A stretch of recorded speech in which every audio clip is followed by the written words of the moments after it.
Bienvenue à tous. Je suis Anatole Lieven, directeur du programme Eurasie ici à l'Institut Quincy pour une diplomatie responsable. Avant de présenter le panel d'aujourd'hui, je voudrais souligner quelques événements la semaine prochaine. Lundi à 10h30 EST, nous avons un webinaire sur les élections sud-africaines, leurs résultats et le nouveau gouvernement. Mercredi 26 à cette heure-ci, nous avons une conférence sur le nouveau livre de Sumantra Maitra, Les sources de l'agression russe. J'espère que beaucoup d'entre vous pourront assister à ces événements. Aujourd'hui, nous allons discuter du sommet pour la paix en Ukraine ce week-end, du G7 et de ses implications pour l'Ukraine. Nous couvrirons également la guerre en Ukraine et la proposition de paix du président Poutine de vendredi dernier. Pour en discuter, j'ai un panel extrêmement distingué.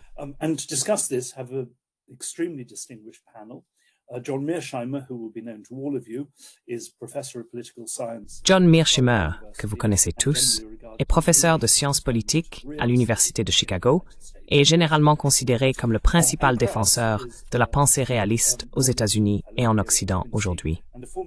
Anne Kratz est une chercheuse non résidente ici à Quincy et une ancienne chercheuse principale à l'Institut pour la diplomatie ouverte, un groupe de réflexion français.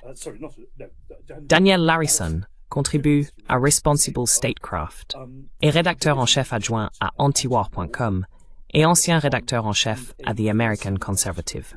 Alors, bienvenue à tous.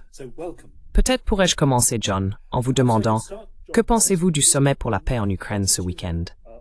A-t-il eu une réelle importance? Et si oui, laquelle?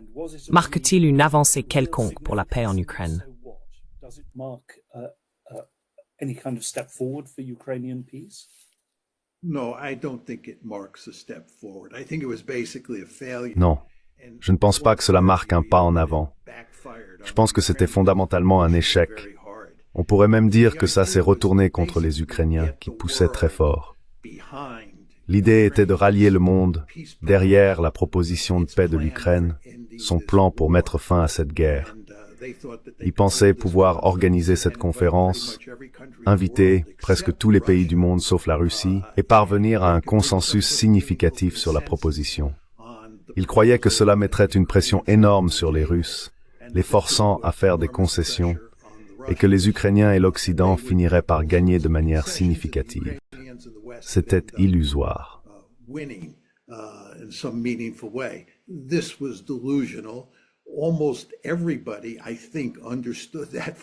Presque tout le monde l'a compris dès le début, même avant que la conférence n'ait lieu.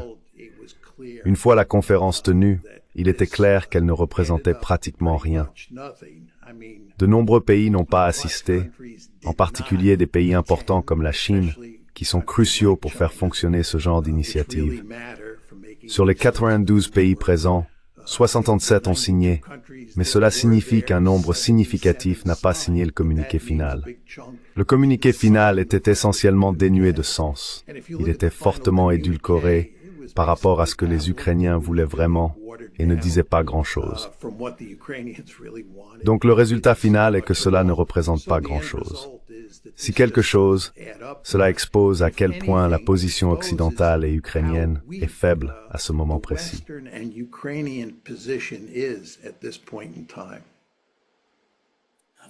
Au fait, j'ai oublié de mentionner que les questions du public doivent être placées dans la section Q&R en bas de l'écran.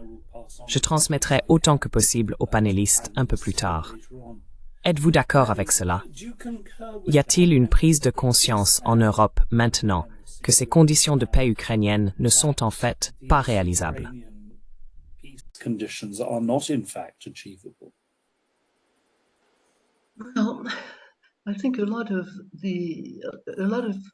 Eh bien, je pense que beaucoup d'Européens sont encore sous l'illusion que l'Ukraine pourrait gagner. Personne ne mentionne jamais ce que signifie gagner. Mais le public est très divisé. Il y a une statistique qui est plutôt intéressante, cependant. Apparemment, seulement 13% des Français souhaitent que la Russie gagne, mais ils ne veulent pas non plus que l'Ukraine perde. Cela me semble plutôt intéressant. La situation en France est très difficile à évaluer, car tout le monde se dispute en ce moment sur de nombreux sujets. y compris la question ukrainienne. En fin de compte, il y a une sorte de consensus qui émerge parmi les nouveaux partis qui ont été formés il y a quelques jours seulement pour se présenter aux élections législatives que Macron a très inattendument convoquées.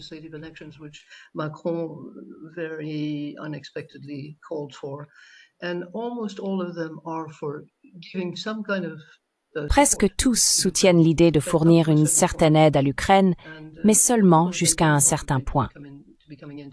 Quelques-uns ne veulent pas que l'Ukraine rejoigne l'Union européenne.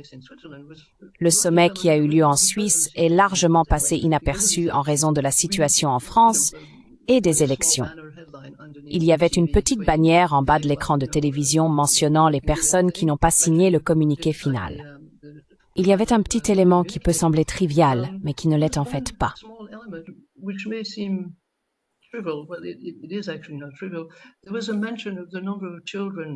Il a été mentionné le nombre d'enfants qui devraient être renvoyés en Ukraine en cas de traité de paix, et ce nombre était de 20 000. En France, depuis 2 ans maintenant, le nombre souvent cité par certaines ONG qui travaillent sur ces sujets est de 200 000. Donc nous avons là une énorme différence d'échelle. Mais, comme vous le savez, les chiffres ne signifient pas grand-chose de nos jours, que ce soit le nombre de victimes de chaque côté. Cependant, il est intéressant de voir que ce nombre, 20 000, est effectivement écrit dans ce communiqué.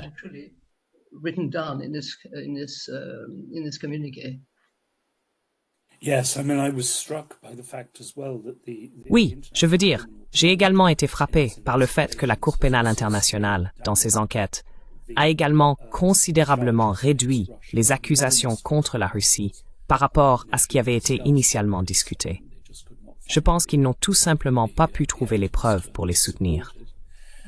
Dan, voyez-vous un changement dans le débat américain à ce sujet maintenant?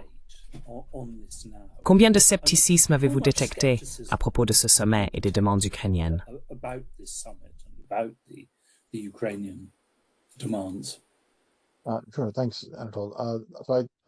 Bien sûr. Merci, Anatole.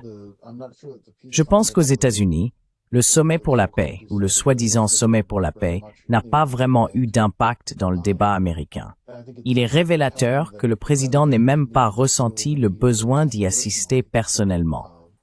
Ce qui suggère que l'administration n'attache pas beaucoup d'importance à cette réunion. Ils ont envoyé la vice-présidente Harris et Jake Sullivan pour y assister à la place du président. Étant donné que le président était déjà là pour le sommet du G7, il était un peu surprenant qu'il n'ait pas pris la peine de rester. Cela indique que, même parmi les partisans de la politique de l'administration, les membres de l'administration eux-mêmes ne sont pas très investis dans ce processus ou dans le début du processus qu'ils essayaient de lancer.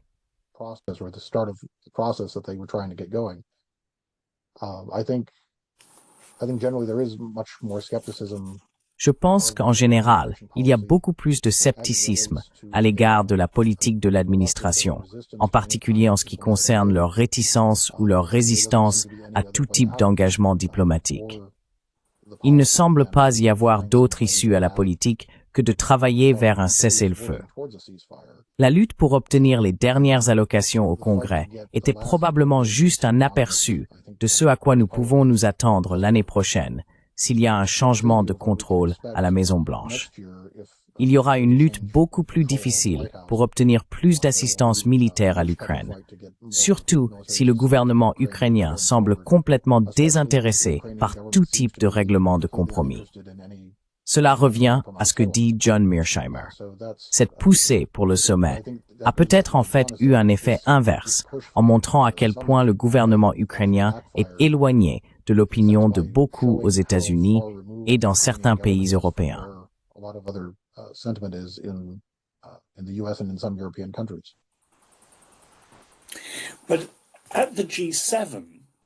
Mais au G7, il y avait au moins verbalement et symboliquement un grand soutien pour l'Ukraine. John, comment avez-vous évalué l'impact du G7 par rapport au sommet de la paix en Suisse?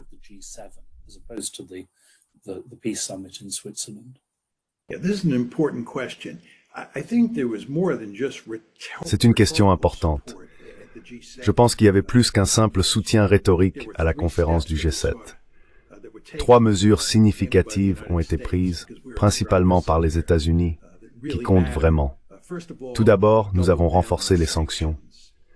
Deuxièmement, nous avons mis en place un arrangement pour prêter 50 milliards de dollars aux Ukrainiens. Et troisièmement, et surtout, nous avons établi un accord de sécurité de 10 ans avec l'Ukraine. C'est extrêmement important, car Blinken et Zelensky ont tous deux déclaré que c'était un pont. Je veux souligner ce mot. C'est un pont pour amener l'Ukraine dans l'OTAN. Cela est garanti pour enrager les Russes et assurer que cette guerre se poursuive indéfiniment. Vous ne prenez pas de telles mesures si vous avez un quelconque intérêt à essayer de faire un accord de compromis avec les Russes.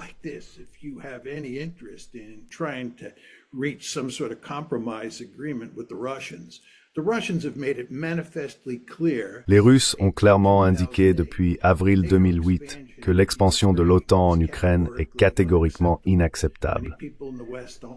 Beaucoup de gens en Occident n'aiment pas cet argument, mais le fait est que c'est ce que les Russes croient. Chaque fois que nous redoublons d'efforts et parlons d'intégrer l'Ukraine dans l'OTAN, cela donne aux Russes une incitation encore plus grande à, premièrement, prendre plus de territoire, et deuxièmement, s'assurer qu'ils font tout pour détruire l'Ukraine. Donc je pense que les États-Unis et leurs alliés en Occident vivent sous l'illusion qu'ils aident l'Ukraine et qu'ils vont améliorer la situation de l'Ukraine à la table des négociations à l'avenir. C'est tout simplement faux, à mon avis. En fait, ce que nous faisons, c'est garantir que l'Ukraine est détruite et que ce conflit se prolonge indéfiniment.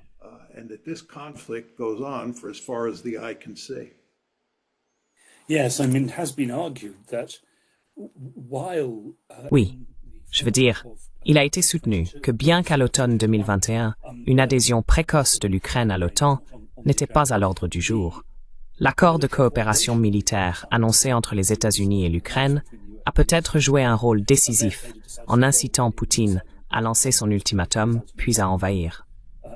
Cela s'explique par le fait qu'il existe des formes de présence militaire américaine.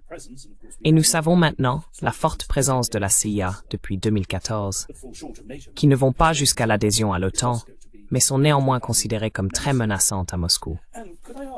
Puis-je demander à ce sujet, y a-t-il une opposition en Europe, que ce soit en Europe de l'Est ou en Europe de l'Ouest, contre ces politiques américaines?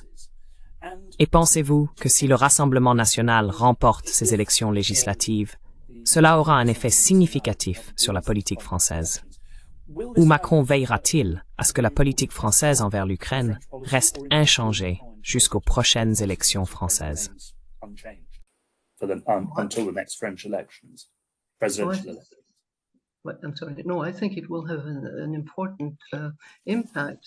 Non, je pense que cela aura un impact important si le président français n'a pas de majorité. Le RN obtiendra probablement une majorité, peut-être pas une majorité complète, mais une très grande, et pourra exercer beaucoup de pression sur le président. Le président aura toujours de nombreuses prérogatives, mais il ne contrôlera pas le budget de la défense. Il pourrait donc pousser pour toutes sortes de choses, mais il pourrait ne pas les faire passer à cause de cet aspect particulier de ne pas contrôler le budget. Le RN a clairement dit qu'il veut soutenir l'Ukraine, mais pas au détriment de ce qu'ils appellent le suicide économique. Not at the expense of what they call a suicide. They mean an economic suicide. Et ils se sont complètement distanciés de M. Poutine lui-même, parce que c'est ce qui est important pour beaucoup de gens qui regardent la télévision. Je veux dire, soit vous êtes pour Poutine, soit vous êtes contre Poutine. Les gens ne pensent pas nécessairement aux enjeux plus larges. Poutine est passé à la télévision française tous les jours, presque toute la journée, présenté comme le méchant qu'il est définitivement. Mais il est devenu une figure que tout le monde en France connaît. Le RN est déterminé à ne pas être entraîné dans un soutien très coûteux à l'Ukraine, parce que cela revient vraiment à l'argent. Ils annoncent qu'ils se retrouveront dans une situation financière difficile, ce qui est vrai. La dette de la France a explosé et les agences qui attribuent des notes à la France l'ont déjà dégradée.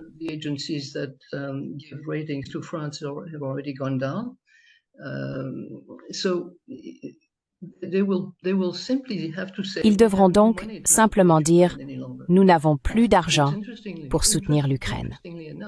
Mais chose intéressante, ils ne sont pas contre l'envoi de missiles français en Ukraine tant qu'ils ne sont pas autorisés à frapper à l'intérieur de la Russie. Nous avons déjà entendu cela d'autres pays.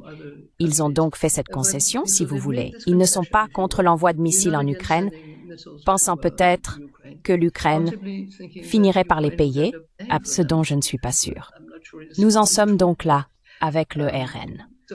Cependant, il y a un parti, le Parti socialiste, qui s'appelle maintenant Forum public, dirigé par Raphaël Glucksmann, le parti sous lequel l'ancien président François Hollande a décidé de se représenter comme député.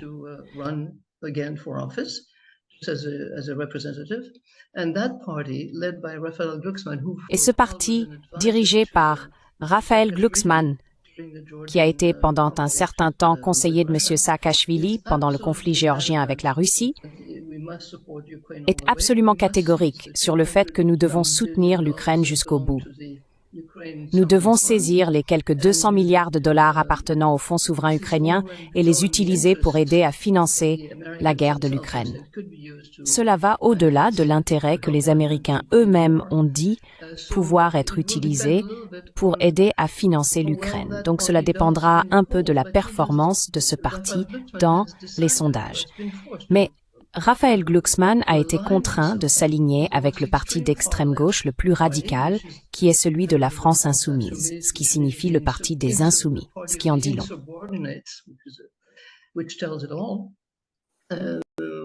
Et cela est avant tout insoumis à l'Amérique.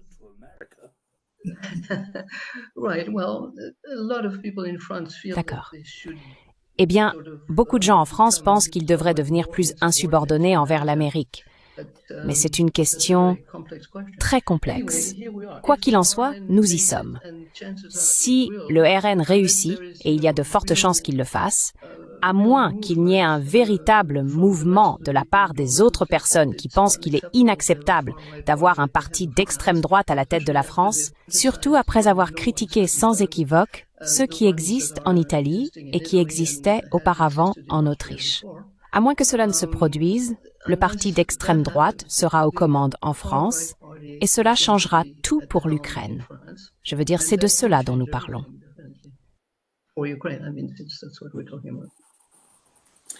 Dan, on pense généralement qu'il n'y aura pas de démarche de la part des États-Unis vers des négociations avant les prochaines élections présidentielles américaines. À moins, bien sûr, qu'il n'y ait une catastrophe militaire ukrainienne sur le terrain d'ici là. Mais qu'en est-il après les prochaines élections américaines?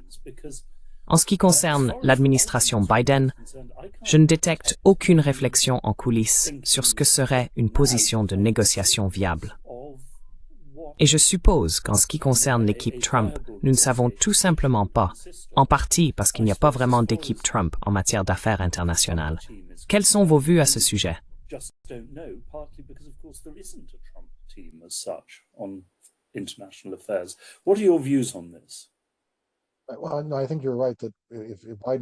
Eh bien, je pense que vous avez raison de dire que si Biden devait gagner, il y aurait toujours la même résistance à poursuivre une voie diplomatique, comme nous l'avons vu au cours des 2 dernières années et demie.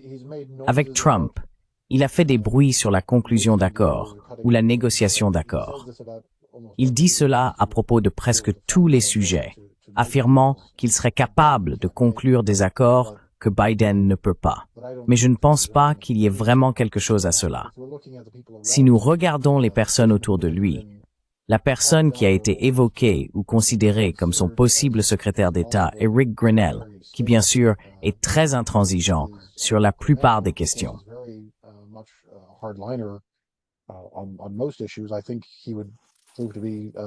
Je pense qu'il se révélerait être également un partisan très strict sur cette question.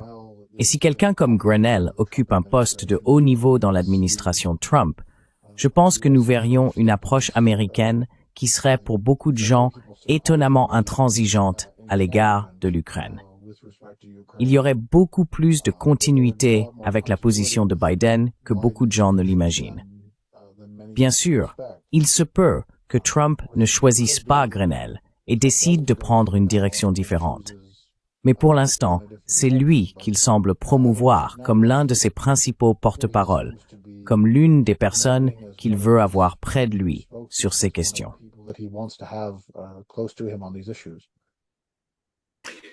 Anatole, can I jump in and respond to your question? Anatole, puis-je intervenir et répondre à votre question à Anne sur les attitudes européennes envers la Russie et s'il y a une perspective de changement à ce sujet? Je veux faire 2 points qui suggèrent que c'est très improbable. Tout d'abord, je pense que la russophobie et la poutinophobie en Europe sont si grandes qu'il est très difficile d'imaginer négocier un règlement significatif avec les Russes. Pour garder les Européens à bord, et ici nous parlons principalement des publics européens au fil du temps, nous avons exagéré la menace et dépeint Poutine sous les pires termes possibles. Nous l'avons décrit comme la réincarnation d'Adolf Hitler et la Russie comme la réincarnation de l'Allemagne nazie, la source de tout mal, et ainsi de suite.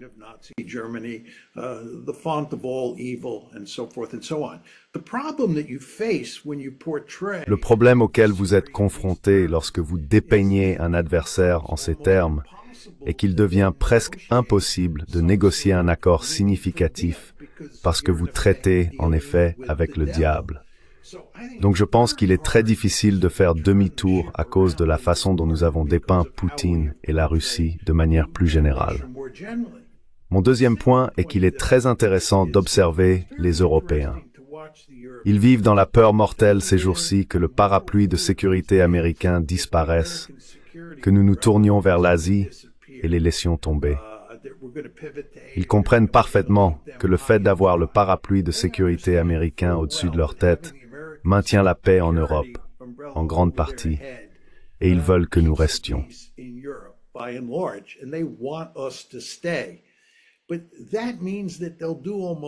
Mais cela signifie qu'ils feront presque tout ce que nous disons. Il y avait un article dans le New York Times récemment par Stephen Erlanger qui parlait de la facilité avec laquelle les États-Unis peuvent obtenir ce qu'ils veulent des Européens de nos jours. Je crois que c'est en grande partie dû à cela. Et bien sûr, les États-Unis vont rester aussi bellicistes que jamais. Cela pourrait changer si Trump est élu, mais cela reste à voir. Il reste à voir s'il sera élu, et ensuite combien cela importera. Mais en supposant qu'il n'y ait pas de changement significatif avec Trump, je pense que les Américains resteront bellicistes sur l'Ukraine pour l'avenir prévisible, et les Européens suivront notre exemple. Donc je pense qu'il y a très peu de chances que les choses changent en Europe de sitôt. Es-tu d'accord avec Sam? Oui.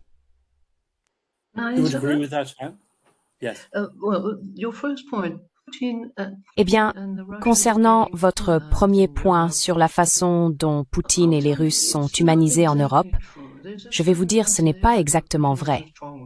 Il y a une certaine fascination pour Poutine en tant qu'homme fort, qui existe également aux États-Unis, je comprends.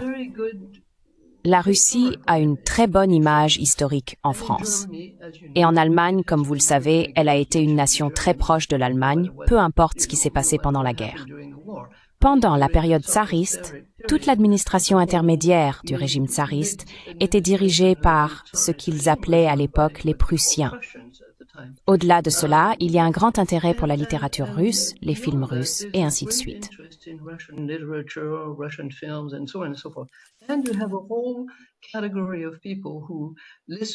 Et vous avez toute une catégorie de personnes qui écoutent l'équivalent français de Fox News, qui est CNews. Ces personnes sont complètement opposées à ce que la France s'implique dans des actions comme fournir des armes ou de l'argent à l'Ukraine, et ont un vaste public. Ils sont très similaires à Fox News en termes de public et de ce qu'ils défendent.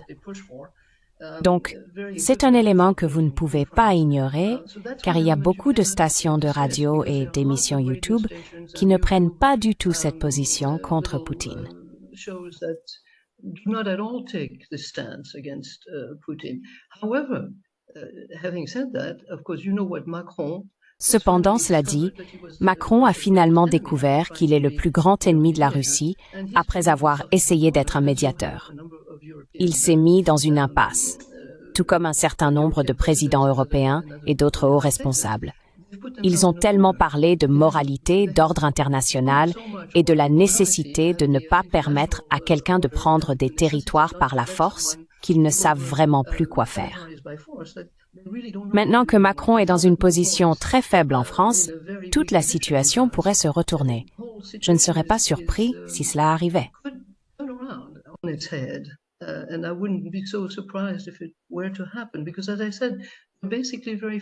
Parce que, comme je l'ai dit, très peu de Français souhaitent la victoire de la Russie. En plus de cela, si je me fie à mes chauffeurs de taxi, ils disent tous, eh bien, on ne peut jamais battre la Russie. Beaucoup de gens disent cela en France. Rappelez-vous bien sûr qu'en France, beaucoup de personnes qui font maintenant partie de l'extrême droite étaient à l'origine des communistes fervents. La relation entre les communistes et la Russie a toujours quelque chose de particulier. Il y a une sorte de nostalgie pour le bon vieux temps des amitiés et de la solidarité communiste. Donc ce n'est pas aussi simple que cela. En Allemagne, c'est très complexe. L'Allemagne a une relation avec la Russie qui n'a pas d'équivalent ailleurs en Europe, historiquement, et qui s'étend sur une longue période.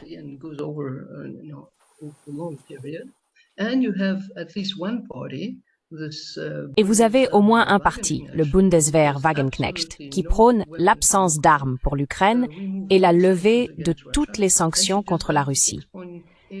Elle vient d'obtenir 6,8%, je pense, aux élections européennes, ce qui m'a surpris.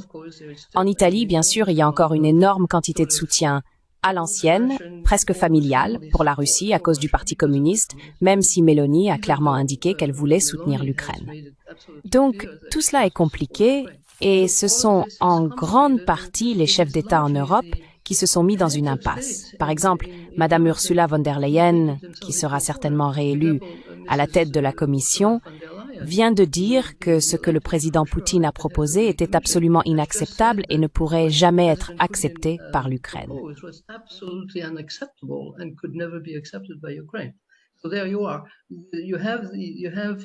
Voilà donc la situation. Vous avez des personnes aux commandes qui font des déclarations très catégoriques, ne laissant aucune place à l'ambiguïté, malgré le fait que Macron ait dit qu'il voulait une ambiguïté stratégique. Eh bien, son ambiguïté stratégique consistait vraiment à dire à Poutine « Peut-être que je vais envoyer 4000 soldats français sur le sol ukrainien », ce qui a horrifié la plupart des Français. C'est une situation complexe, car l'Europe est d'une certaine manière plus complexe que les États-Unis.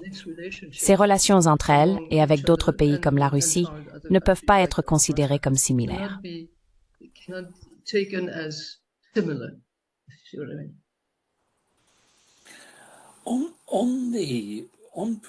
Concernant la proposition de paix de Poutine, je veux dire encore une fois, je pense qu'il faudrait la mettre entre guillemets.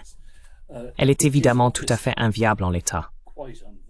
Mais voyez-vous des aspects encourageants dans les points de Poutine?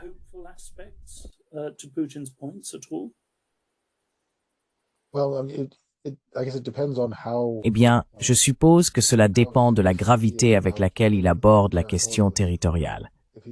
S'il insiste pour que la Russie contrôle les 4 territoires revendiqués, et techniquement, ils prétendent les avoir annexés, même s'ils ne les contrôlent pas tous, s'ils ont vraiment l'intention que ce soit leur gain à la fin de la guerre, et qu'ils ne vont céder sur aucun de ces points, alors je suis d'accord. C'est pratiquement sans espoir.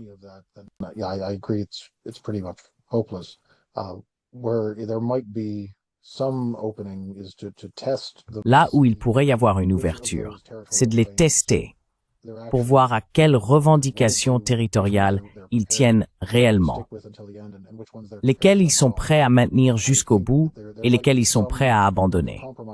Je pense qu'il pourrait y avoir une marge de compromis et de négociation, mais il faudrait vraiment le tester et commencer à leur en parler.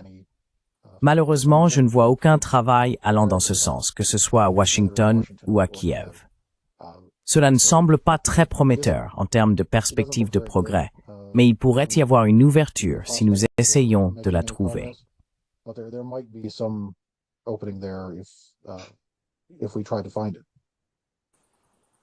I jump in here, Anatole? Of course, John. Puis-je intervenir ici, Anatole? Bien sûr, Tom. Je veux dire, je suis d'accord avec Daniel que la proposition n'est pas viable à ce stade. Il n'y a aucun moyen que les Ukrainiens ou l'Occident acceptent quoi que ce soit qui ressemble à l'accord que Poutine a mis sur la table. Mais je pense que le point clé à garder à l'esprit est que les Russes croient qu'ils gagnent la guerre. Ils croient que l'équilibre des forces, surtout sur le champ de bataille, a changé. Si vous projetez sur l'année ou les 2 années à venir, il continuera de changer en leur faveur. Leur point de vue fondamental est que, bien sûr, l'Occident n'acceptera pas cet accord. Les Ukrainiens n'accepteront pas cet accord. Mais ils croient qu'ils peuvent le leur imposer. Ils pensent qu'ils vont conquérir plus de territoires et faire plus de dégâts en Ukraine.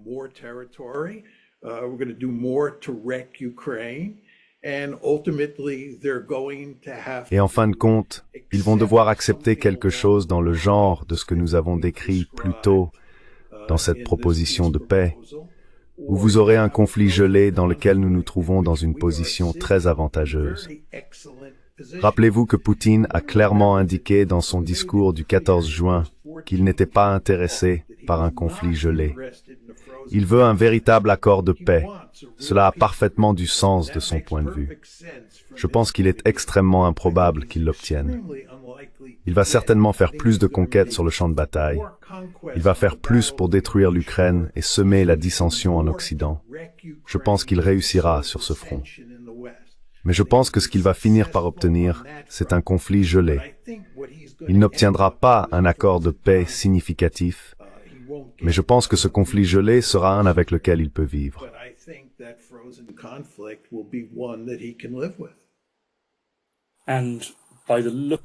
Étant donné la situation actuelle, il semble que les choses vont empirer pour l'Ukraine à l'avenir, surtout compte tenu de la situation militaire sur le terrain.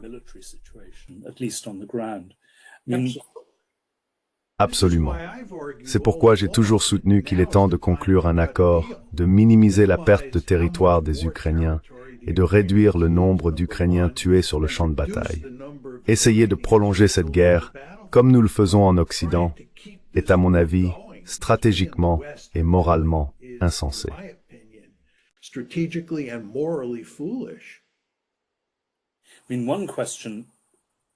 Je veux dire, les Russes censés avec qui j'ai parlé reconnaissent qu'il serait impossible d'obtenir que les gouvernements ukrainiens ou occidentaux reconnaissent formellement et légalement la souveraineté russe sur ces territoires annexés. Ils ont suggéré que, comme nous l'avons vu à Chypre, au Cachemire et ailleurs, cette question sera simplement reportée pour une négociation future. C'était bien sûr la proposition de Zelensky au début de la guerre concernant la Crimée. Mais Poutine demande maintenant une reconnaissance formelle, ce qui n'est pas une possibilité. Donc, quelques questions du public. D'Allemagne, voyez-vous une possibilité pour que la Chine, le Brésil ou l'Inde puissent introduire un ensemble viable de propositions de paix pour la négociation? Ou les États-Unis et l'Ukraine continueront-ils à ignorer de telles initiatives? Qui a un avis là-dessus?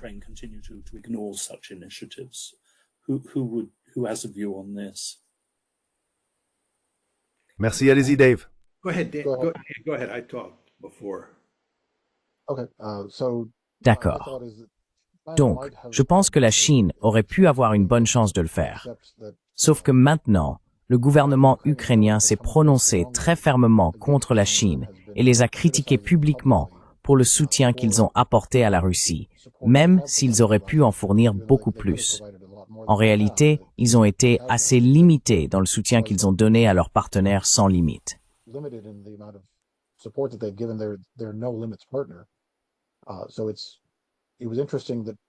Il était intéressant qu'avant la réunion en Suisse, Zelensky ait été si virulent en attaquant les Chinois et en les accusant de saper le sommet.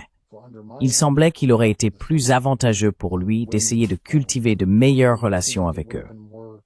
Je pense que toute proposition venant de la Chine sera désormais perçu comme servant les intérêts de la Russie ou comme étant incroyablement favorable à la Russie, quel que soit le contenu de la proposition. J'ai peur que, bien que la Chine soit en bonne position pour être un médiateur en raison de sa relation avec la Russie, les Ukrainiens semblent maintenant être très fermés à cette idée.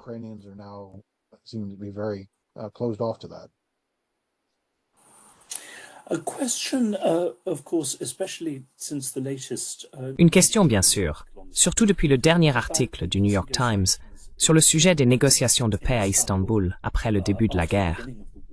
John, pensez-vous qu'elles avaient de bonnes chances de succès? Étaient-elles vouées à l'échec? Et à quel point le rôle des États-Unis et de la Grande-Bretagne a-t-il été important pour y mettre fin?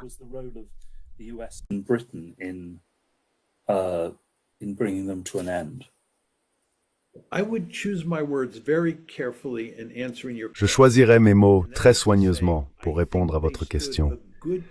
Je pense qu'ils avaient de bonnes chances de réussir. Je ne pense pas qu'ils avaient de très bonnes chances, mais de bonnes chances. Les deux parties avaient fait pas mal de progrès. Les Ukrainiens étaient intéressés à mettre fin à la guerre, et les Russes l'étaient aussi.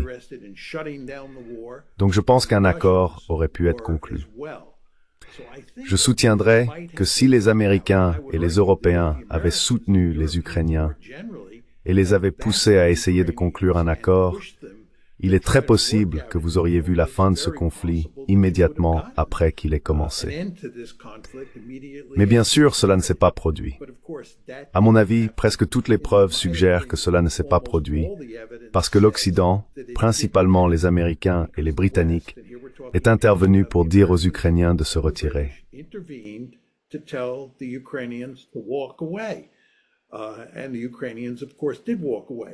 Et les Ukrainiens, bien sûr, se sont retirés. Je pense que nous avons fait cela en grande partie parce que nous pensions que l'Ukraine pouvait gagner, que nous pouvions vaincre les Russes. À ce moment-là, les Ukrainiens se débrouillaient très bien sur le champ de bataille. Les Russes semblaient avoir beaucoup de problèmes. De plus, nous pensions que les sanctions auraient un effet dévastateur sur l'économie russe. La combinaison des sanctions et des défaites russes sur les champs de bataille ukrainiens ferait sortir les Russes des rangs des grandes puissances. Et bien sûr, nous ne faisions pas le combat, c'étaient les Ukrainiens.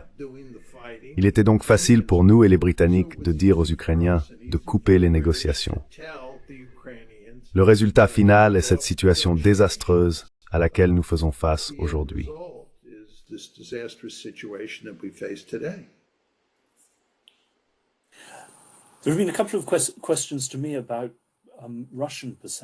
Il y a eu quelques questions à mon égard concernant les perceptions russes, à la suite de mes conversations avec eux.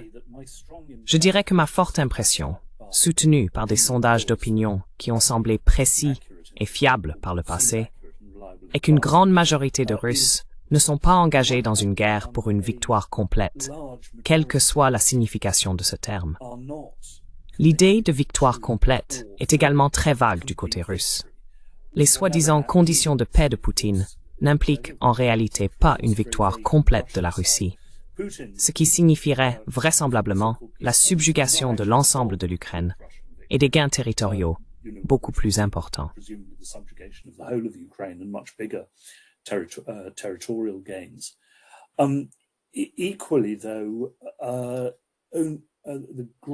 De même, cependant, la grande majorité des Russes semble opposée à tout ce qui ressemble à une reddition. Les conditions de paix ukrainiennes existantes, soutenues par l'Occident, stipulent explicitement qu'elles impliquent une reddition complète et une défaite de la Russie en Ukraine. Il y a une forte opposition à cela, à la fois pour des raisons patriotiques et parce qu'il est largement pensé que de telles conditions conduiraient à l'effondrement drastique du régime russe existant, à l'affaiblissement de l'État et à un retour au chaos des années 1990. Donc, vous n'obtiendrez pas un soutien ou une protestation massive des Russes pour l'acceptation des conditions de paix ukrainiennes et occidentales existantes. D'autre part, dans l'éventualité improbable d'une offre de paix de compromis, comme John l'a dit, et comme je pense que nous sommes d'accord, je ne pense pas que vous obtiendriez beaucoup d'enthousiasme pour la poursuite de la guerre. Enthusiasm for continuing the war. The number of really hardline Russians, who do want to go. Le nombre de Russes vraiment intransigeants qui veulent aller jusqu'à la victoire complète semble également limité. Mais tant que la seule alternative est la reddition, ils continueront à se battre. Poutine a été très efficace, avec une aide considérable de notre part et de la rhétorique occidentale, pour convaincre les Russes qu'il ne s'agit pas d'une guerre contre l'Ukraine, mais contre l'ensemble de l'Occident. Il soutient que l'intention de l'Occident et des États-Unis est, comme l'a dit John, d'éliminer la Russie des rangs des grandes puissances. Donc, très brièvement, ce sont mes perceptions. Anne, en regardant les années à venir, les prochaines élections présidentielles françaises sont prévues pour 2027. Beaucoup de choses peuvent se passer d'ici là si la guerre se prolonge. Pensez-vous qu'il y a une chance d'une réaction beaucoup plus forte contre le soutien continu à l'Ukraine en Europe et en faveur d'une paix de compromis?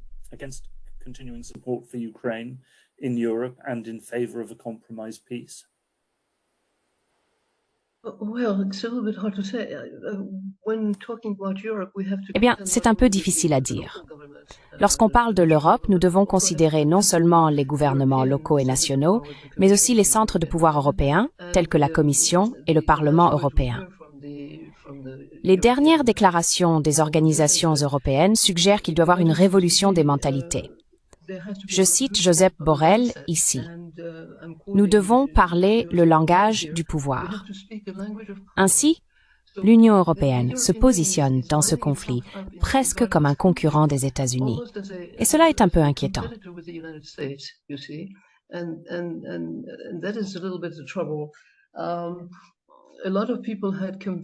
Beaucoup de gens s'étaient convaincus que les Américains avaient déjà perdu tout intérêt. L'idée générale était qu'ils abandonneraient simplement les Ukrainiens, pour parler franchement, et que l'Europe, en particulier la France et peut-être l'Allemagne, prendrait le relais. J'ai vu de mes propres yeux comment, littéralement du jour au lendemain, des personnes qui parlaient tout le temps de paix sont soudainement devenues extrêmement belliqueuses et militaristes. Et je ne parle pas seulement des Français, mais aussi des Allemands. Vous avez remarqué que les Allemands s'intéressent de plus en plus à leur passé guerrier et ils viennent d'instituer une journée de commémoration pour leurs soldats.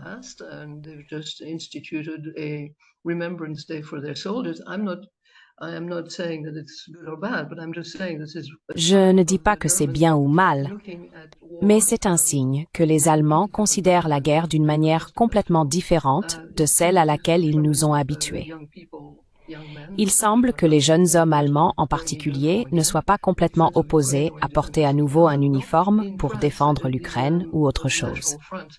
En France, le Front National a obtenu ses résultats grâce à de nombreux jeunes qui s'identifient à la posture d'homme fort de Jordan Bardella. Il a 28 ans, pourrait devenir le prochain Premier ministre français et est le fils d'immigrés italiens.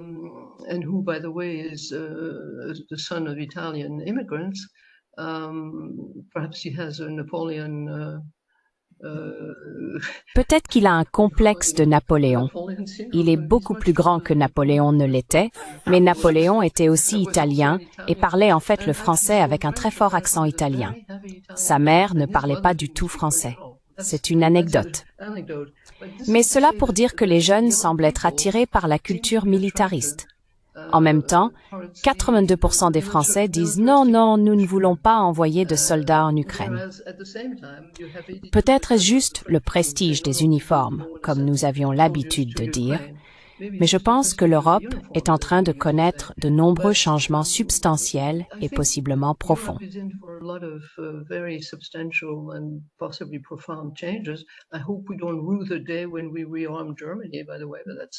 J'espère que nous ne regretterons pas le jour où nous réarmerons l'Allemagne, mais c'est une autre question. Le problème, c'est les États-Unis. De nombreux Européens ont l'impression de devenir des vassaux des États-Unis. Et les États-Unis ne font rien pour dissiper cette notion. Des articles et des publications dans divers magazines savants soutiennent ce point de vue. Le retour potentiel de Trump sur la scène nationale américaine met tout le monde en Europe sur les nerfs. Étrangement, il y a des Français qui sont prêts à soutenir Trump et qui essayent même de l'imiter.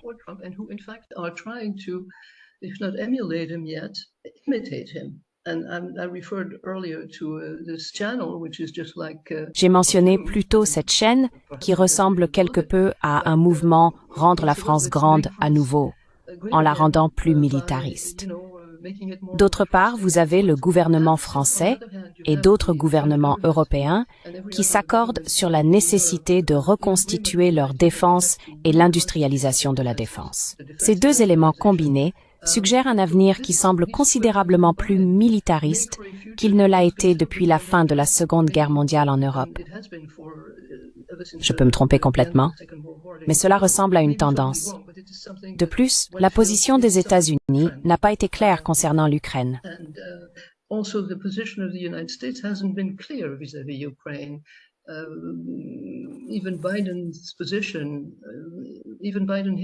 Même Biden lui-même n'a pas toujours été complètement clair. Certaines personnes dans son administration ont été beaucoup plus bellicistes que d'autres, comme nous le savons. L'armée était en fait plus ou moins contre le fait de donner des armes à l'Ukraine. Cela, bien sûr, était connu en France. Donc, l'ambiguïté stratégique vient parfois des États-Unis, créant de la confusion dans l'esprit de tout le monde. Il est vrai, comme John vient de le dire, qu'à la fin de la journée, tout le monde sait que ce sont les Américains qui décideront du sort de l'Ukraine et possiblement du sort de l'Europe, comme ils l'ont fait dans le passé. Il y a une énorme frustration à cet égard dans toute l'Europe, je crois. Donc, je ne sais pas si j'ai répondu à votre question.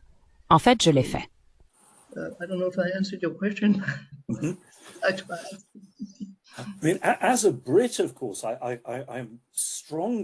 Je veux dire, en tant que Britannique, bien sûr, je suis fortement en faveur des uniformes splendides.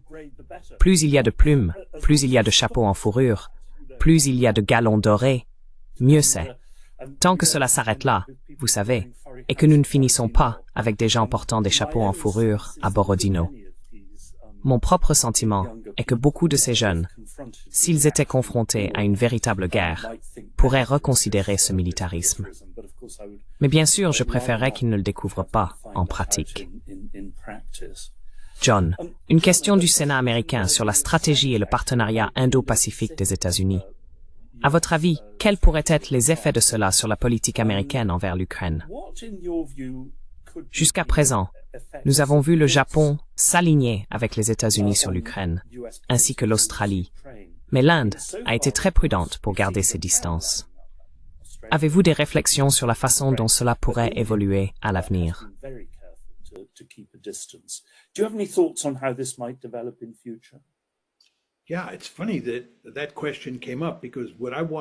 Oui, c'est drôle que cette question soit apparue parce que ce que je voulais dire, c'est que nous devons nous rappeler que l'Ukraine est l'un des 3 grands points chauds. Gaza en est un autre, bien sûr, et l'Asie de l'Est est le 3e. Il faut penser à ce qui se passe en Ukraine dans le contexte de ces 2 autres arènes également. En ce qui concerne l'Asie de l'Est, je pense que les États-Unis ont dans une certaine mesure négligé l'Asie de l'Est parce qu'ils ont été tellement impliqués en Ukraine. Et maintenant, ils sont tellement impliqués à Gaza. Étant donné que les États-Unis considèrent la Chine comme la principale menace et l'Asie de l'Est comme le théâtre le plus important, cela vous dit que quelque chose ne va pas et que ce déséquilibre doit être corrigé.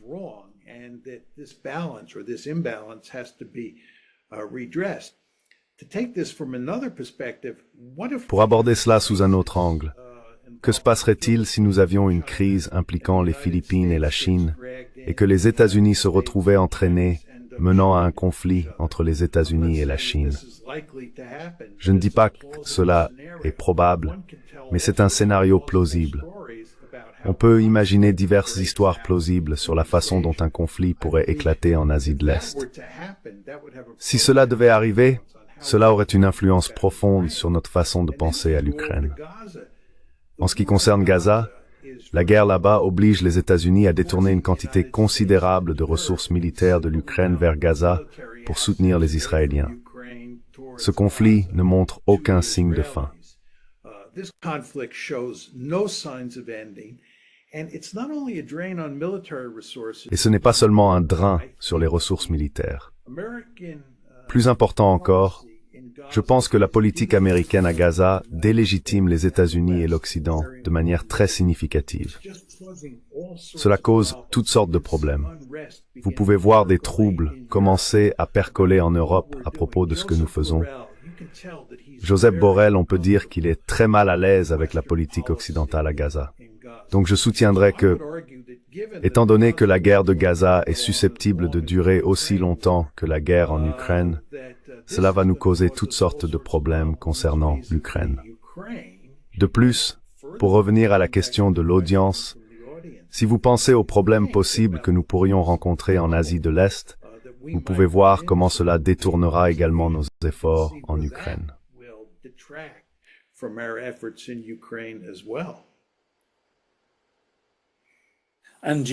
Pensez-vous que Gaza va avoir un effet profond et permanent sur les opinions européennes des États-Unis?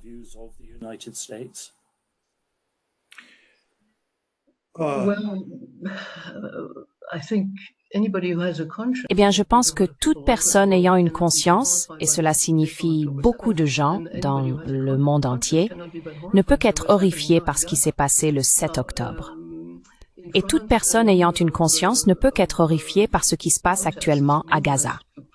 En France, un certain nombre de manifestations et de mouvements ont eu lieu, mais beaucoup d'entre eux ont été arrêtés par le gouvernement. La guerre de Gaza n'est pas rapportée aussi largement qu'aux États-Unis. Elle n'est pas aussi présente dans les médias français que dans les médias américains. Et comme vous le savez, la France a la plus grande population juive d'Europe.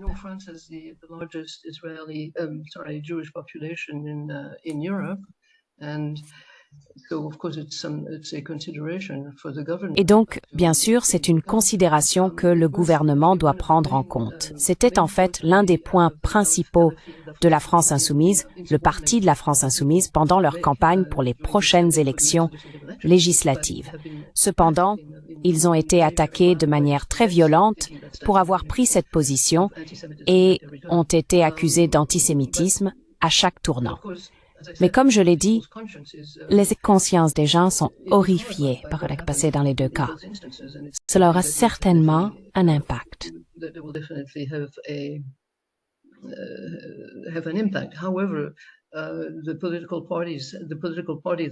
Cependant, le parti politique qui est susceptible d'être à la tête est le Front National.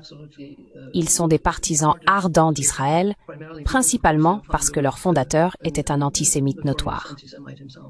C'est certainement quelque chose qui préoccupe tout le monde. Cela impacte également directement l'Ukraine et la Russie. Vous ne pouvez pas accuser la Russie de crimes contre l'humanité et penser qu'il est impensable d'accuser Israël des mêmes crimes. C'est une question politique, mais c'est aussi une question émotionnelle et morale. Cela rend difficile l'analyse en termes purement politiques, car les gens devront être en paix avec leur propre conscience en traitant cette question.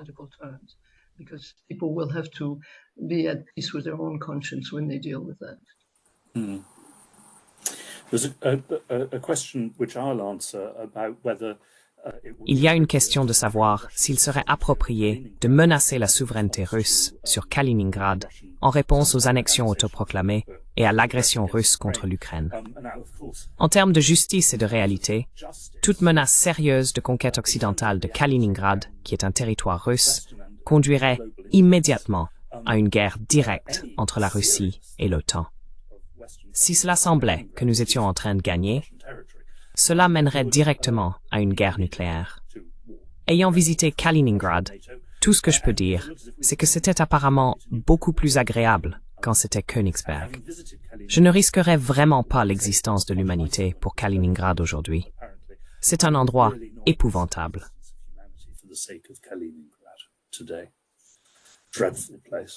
Et se retourner dans sa tombe.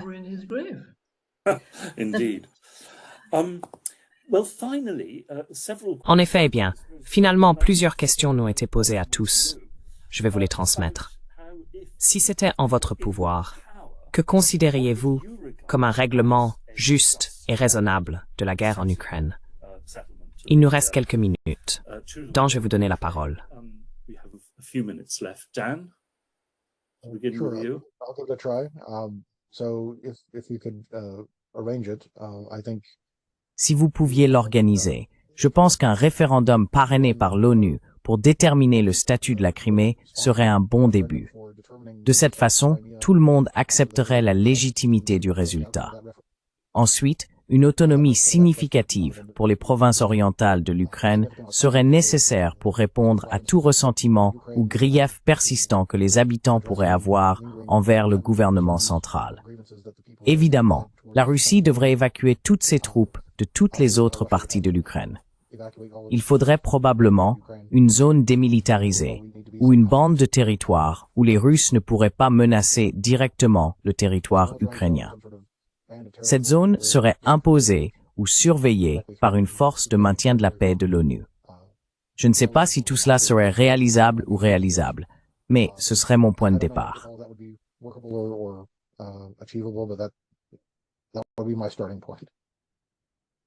Zheng, Well, you asked what would be a just and sensible Eh bien, vous avez demandé ce qui serait un règlement juste et sensé. Je vais laisser de côté le mot juste. En tant que réaliste, parfois je peux parler de ce que je pense être un règlement juste. Mais dans ce cas, je veux juste réfléchir à ce qui est un règlement sensé, ce que nous pouvons espérer ici. Permettez-moi de préface ma recommandation en disant que nous parlons d'obtenir réellement un règlement de paix, pas un conflit gelé. Si vous voulez un règlement de paix, je pense que vous devez faire deux choses. La première est que vous devez accepter le fait que les Russes vont annexer la Crimée et les 4 oblasts qu'ils contrôlent presque maintenant. Vous n'allez pas les amener à abandonner ces 4 oblasts. Donc vous devez accepter cela. C'est le règlement territorial. So you have to accept that. That's the territorial settlement. And then second, you have to not only Et ensuite, deuxièmement, il ne suffit pas de créer une Ukraine neutre et de mettre fin à toutes ces discussions sur l'intégration de l'Ukraine dans l'OTAN, mais il faut complètement rompre la relation de sécurité entre les États-Unis et l'Ukraine. Il ne peut y avoir aucune relation de sécurité. L'Ukraine doit être autonome.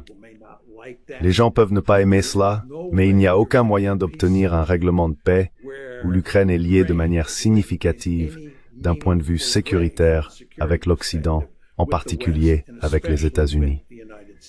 Les Russes ne font pas du tout confiance aux Américains et aux Européens compte tenu de leurs expériences passées, notamment en ce qui concerne Minsk. Par conséquent, il faut créer une Ukraine véritablement neutre d'un point de vue sécuritaire. Et encore une fois, il faut accepter que ces 4 oblasts plus la Crimée vont être totalement rejetés à la Russie.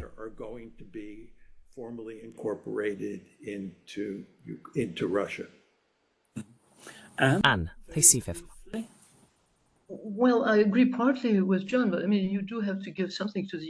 Eh bien, je suis en partie d'accord avec John, mais il faut donner quelque chose aux Ukrainiens qui ont très courageusement repoussé les Russes. Si vous devez accepter, comme John vient de le dire, qu'ils ne vont pas gouverner ces 4 oblasts, qu'est-ce qu'ils y gagnent alors? J'aimerais penser que nous pourrions revenir à quelque chose comme les accords de Minsk, mais cette fois ils devraient être mis en œuvre. En d'autres termes, à donner une voix aux habitants du Donbass, de Donetsk et de Louhansk, qui étaient initialement horrifiés lorsque Maïdan a eu lieu et étaient considérés comme des traîtres parce qu'ils avaient voté pour, j'oublie son nom, le type qui a dû fuir en Russie.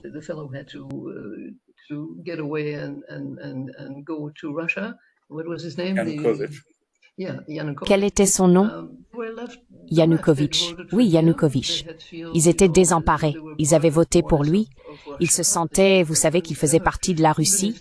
Ils parlaient russe et tout, même s'ils se sentaient complètement ukrainiens. Tout cela doit être examiné en détail. Mais à la fin, comment les Ukrainiens peuvent-ils sauver la face si la Crimée et ses 4 oblasts vont à la Russie? Nous devons leur donner quelque chose. Maintenant, John dit qu'ils devraient être complètement indépendants des États-Unis, mais sûrement la neutralité de l'Ukraine doit être absolument inébranlable. Pour cela, vous avez besoin des Américains et des Européens, donc il doit y avoir des concessions.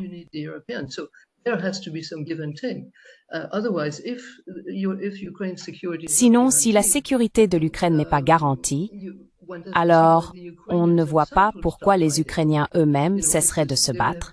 Ils devraient tout abandonner aux Russes et en échange, ils n'obtiendraient rien. Donc il faut leur donner quelque chose. Je pense que ce qu'il faut leur donner, c'est un pacte de sécurité inébranlable. Plusieurs pays ont déjà signé un pacte de sécurité avec l'Ukraine, y compris la France et la Grande-Bretagne. Si vous ne voulez pas d'implication américaine, c'est peut-être une chose, mais au moins, des garanties européennes satisferont à la fois l'Ukraine et la Russie. Si nous donnons à l'Ukraine une garantie de sécurité, eh bien, en un sens, c'est aussi une garantie pour la Russie.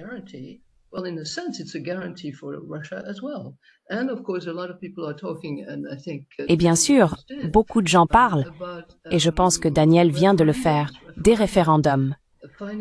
Découvrir si ces personnes à Donetsk et Louhansk veulent encore avoir quelque chose à voir avec la Russie, ou si, ayant été soumises aux bombes russes et autres, elles ont décidé que leur destin devait être strictement ukrainien et rien d'autre.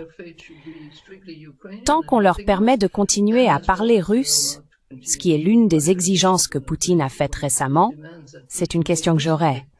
Il faut leur donner quelque chose. Je pense que l'accord de Minsk leur a donné quelque chose, mais personne n'était prêt à le mettre en œuvre. D'une certaine manière, c'était une bonne idée.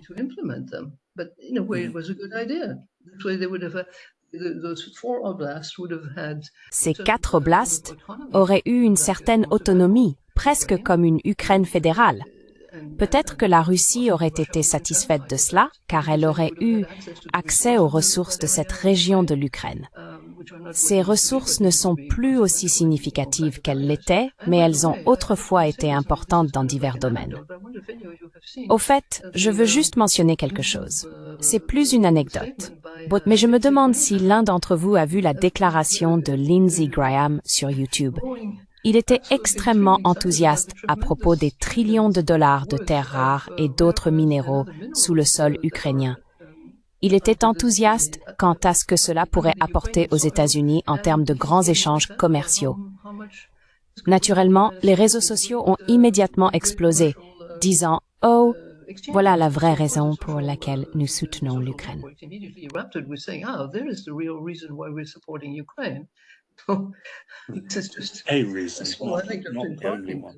Merci à tous. C'était une discussion fascinante et je l'espère très utile. Merci au public. Je suis désolé de ne pas avoir pu répondre à toutes les questions. Il y en a littéralement des dizaines, comme vous pouvez l'imaginer. Merci encore une fois à tous. J'ai hâte de vous revoir à l'avenir et j'espère que les membres du public pourront assister à nos 2 événements la semaine prochaine. Events next week.